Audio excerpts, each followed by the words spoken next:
দাদু নিদ্রা নিলেন। রোজ বিকেলে খেলতে গিয়ে লেকের ধারে দেখি তিনটি খুড়ো মত্ত আছেন ঋতুকে দিয়ে ফাঁকি। কখনো এর নেই কবিরাম, যতই থাকুক বৃষ্টি, যতই উঠুক বাদলা বাতাস, ফোকলা হাসি মিষ্টি। বিশ্বজোড়া বকবকানি, ক্লান্ত নাকো শ্বাস, শ্বাসের কষ্ট বেলা থেকে রাত, বজ্র নিনাদ কাশ।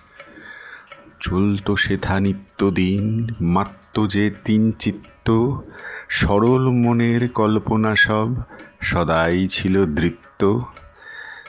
ঘনিয়ে এলো সাঁঝের বেলা, নীরব হলো কথা, হারিয়ে যে যায় ফাঁকি দিয়ে তিনটির এক মাথা।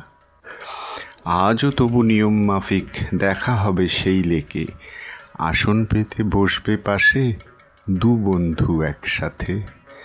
গত পরশু শেষবার দাদু মুড়ি চানাচুর আড্ডায়, আর কখনো বিকেল আসবে না, বসবে না সভা পাঁচটায়।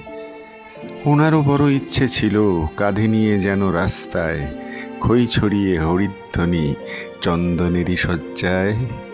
আহত জীবনে কিছুদিন পরে তিনটি আসনই মুক্ত, তিনটি খুড়ো আবার হাসিবে ব্রহ্মানন্দে যুক্ত। আজকে যারা যৌবনেরই অহঙে গর্বে হাঁটে, তারাই তিনটি খালি আসনে আগামীকালকে মাতে।